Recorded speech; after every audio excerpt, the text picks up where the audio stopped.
पाकिस्तान के सबसे बड़े प्रांत बलूचिस्तान में बलूचों के हमले रुकने का नाम नहीं ले रहे। बलूचिस्तान में मुनीर सेना पर बलूचों के ताबड़तोड़ हमले जारी हैं।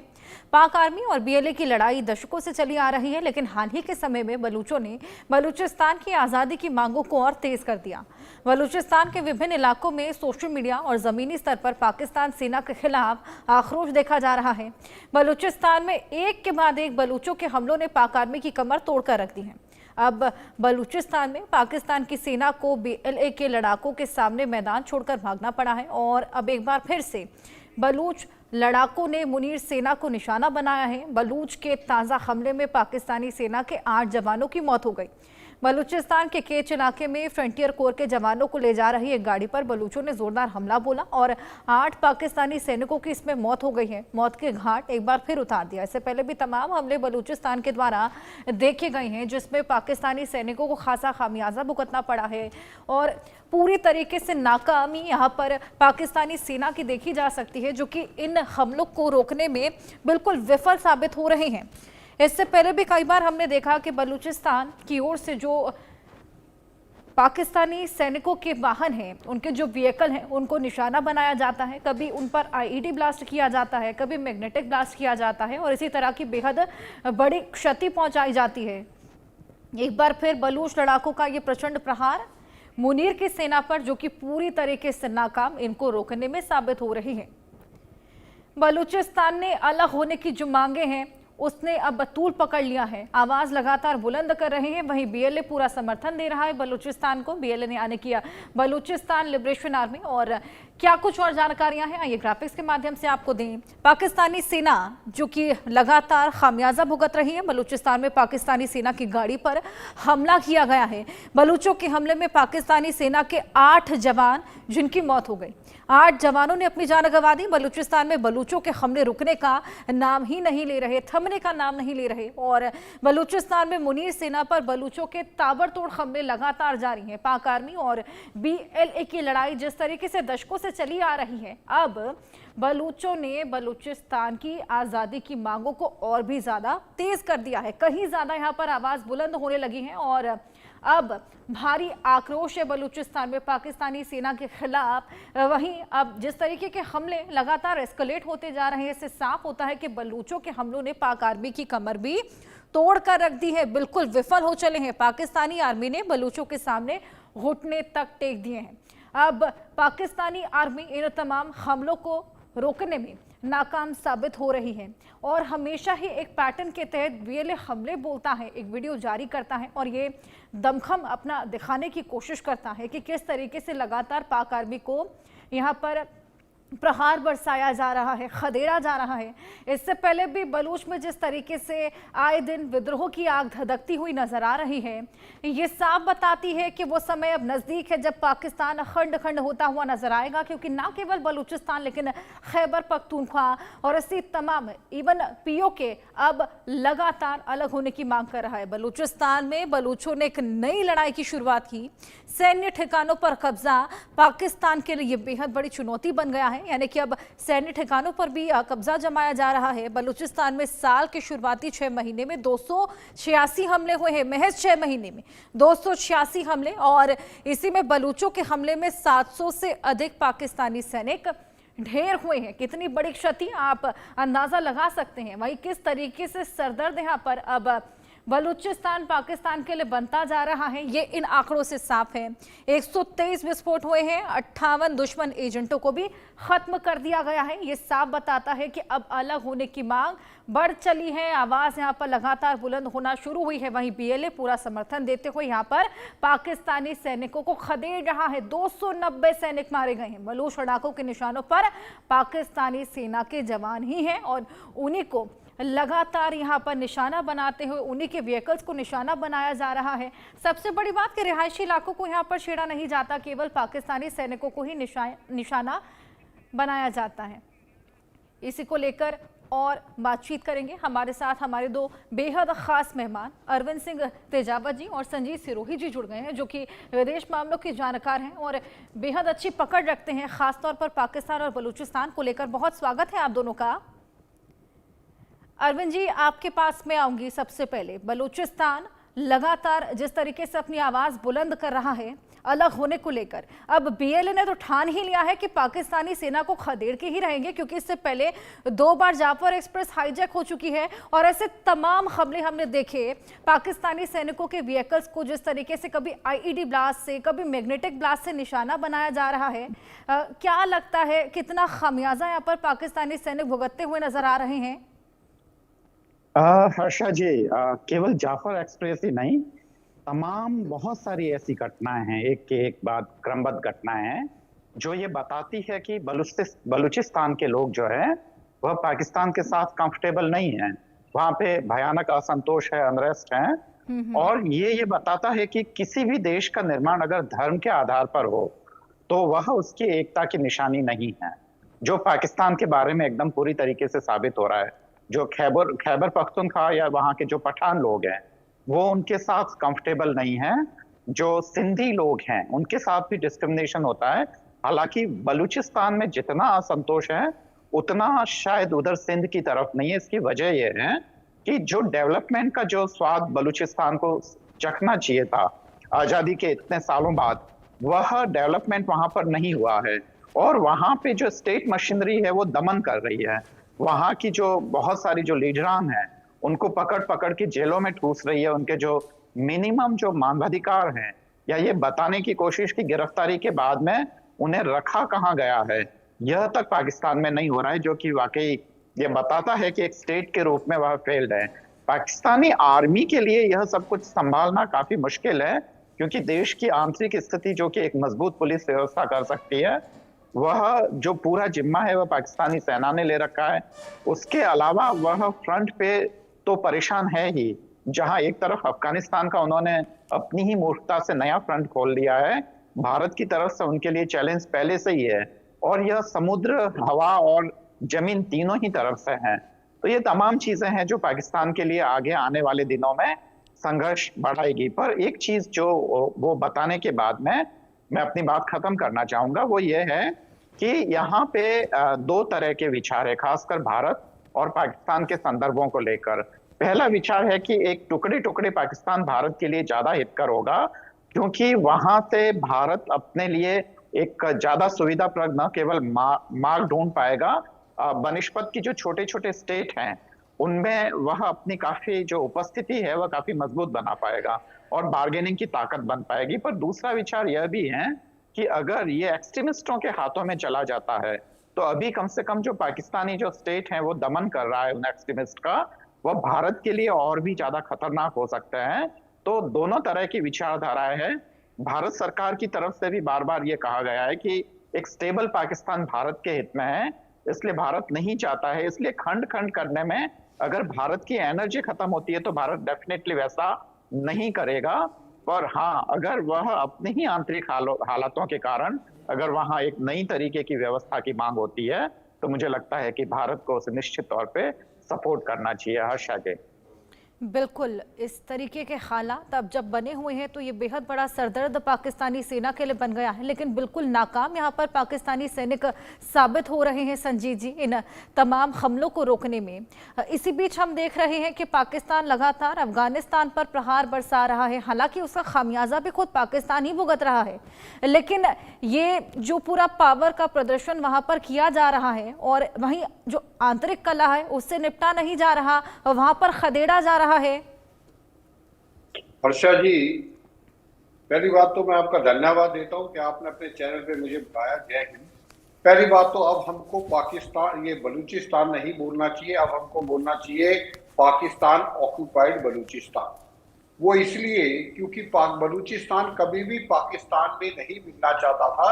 1947 में जब ये भारत और पाकिस्तान का बंटवारा हुआ था, उस समय बलूचिस्तान जो है पाकिस्तान का हिस्सा नहीं था, उनका अपना ट्राइबल किंगडम था। लेकिन 1948 में जबरदस्ती जो है बलूचिस्तान को पाकिस्तान में मिलाया गया। तो ये पाकिस्तान एक जबरदस्ती हिस्सा है जो कि पाकिस्तान के आर्म फोर्सेस ने इसको पाकिस्तान का हिस्सा बना दिया, नंबर 1। तो इसलिए इसको Pakistan occupied Balochistan number 1। Number 2, अगर आप देखें रिसोर्सेज में बलूचिस्तान पाकिस्तान का सबसे ज्यादा रिच जो है प्रोविंस है, लेकिन सबसे ज्यादा गरीबी है। ये नंबर 2 कारण है।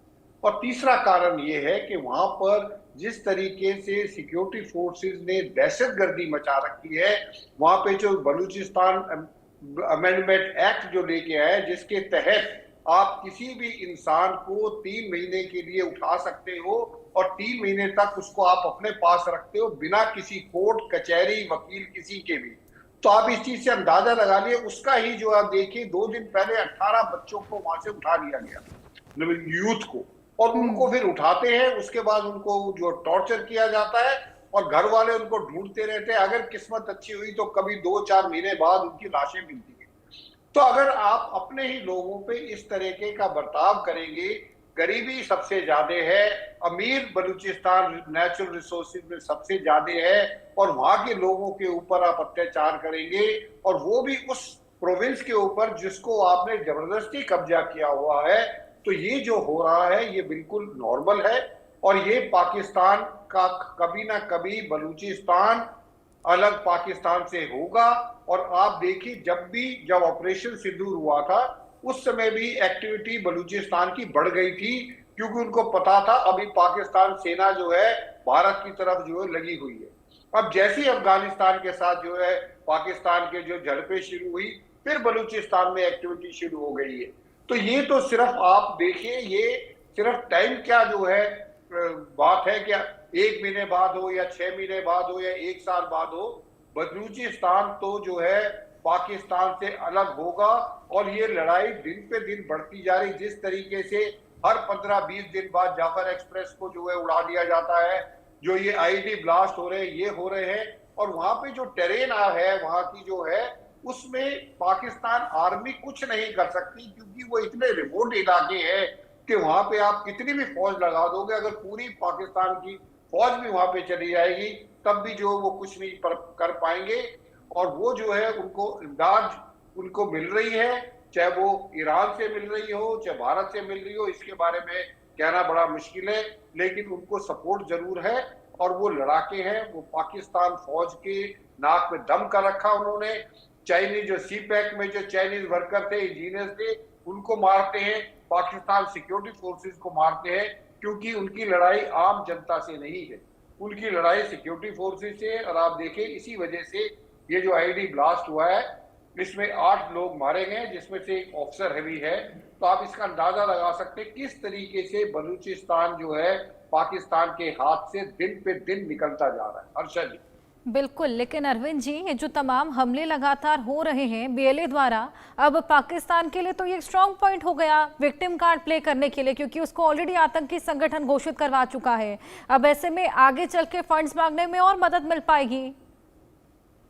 हाँ बिल्कुल, ये सच तो है। और ऐसे में जो खासकर भारत की जो वेस्ट को लेकर जो पॉलिसी है उसको भी दोबारा से देखने की जरूरत है, क्योंकि वेस्ट ने तो जरूर इनको आतंकी संगठन मान लिया है, पर यह सच नहीं है। अगर वास्तविकता देखी जाए तो वहां पे बलूचिस्तान में एक अलग तरह का नेशनलिज्म उभर रहा है, और वो केवल पाकिस्तान ही नहीं, ईरान का भी कुछ हिस्सा चाहते हैं। और वो ये चाहते हैं कि एक नए देश का, एक नए सुंदर राष्ट्र का निर्माण हो, जहाँ की ये जो पाकिस्तानी जो सियासत की जो सारी तमाम षड्यंत्र वगैरह उनसे दूर हो, और वो अपने संसाधनों का अपने लिए उपयोग कर पाए। तो यह तो सच है, पर भारत ने जो है वो उनको एक तरीके से जो पाकिस्तान कश्मीर में जो पॉलिसी अपनाता है वह अपनाना चाहिए। और ऐसे में भारत के अगर व्यापारिक हित बहुत ज्यादा प्रभावित नहीं होते हैं, जो कि अब धीरे धीरे भारत खासकर व्यापार के मामले में दुनिया के बाकी देशों की तरफ शिफ्ट कर रहा है, वेस्ट और अमेरिका को छोड़कर, तो जरूर खासकर बलूचिस्तान को लेकर वह एक निर्णय ले सकता है। और संजीत सिरोही साहब ने बिल्कुल ठीक बोला है कि दरअसल आजादी के समय जो खासकर बलूचिस्तान है, सिंध है या खैबर पख्तूनख्वा है, वहां पे दरअसल ऐसा नहीं था कि वो लोग भारत के साथ नहीं रहना चाहते थे। केवल पंजाब ही मूलतः एक ऐसा प्रदेश था जो भारत से अलग होना चाहता था। बाकी जहां पे भी जो भी मतदान हुए, बात कोई 5%, कोई 8%, इतनी कम ही जो अंतर से वहां पे पाकिस्तान के पक्ष में वोटिंग पड़ी थी। और मोहम्मद अली जिन्ना साहब की मौत के बाद में मुझे लगता है कि याह्या खान साहब के टाइम तक यह संभावना थी कि दरअसल भारत और पाकिस्तान अगर एक हो सकते थे तो उस समय तक एक वो गुंजाइश थी कि भारत और पाकिस्तान दोनों एक होकर एक वापस यूनाइट हो सकते थे।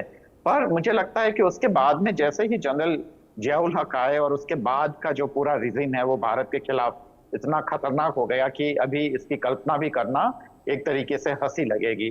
तो ये तमाम चीजें हैं, जब हम पाकिस्तान के बारे में सोचते हैं तो हमें ध्यान देना चाहिए।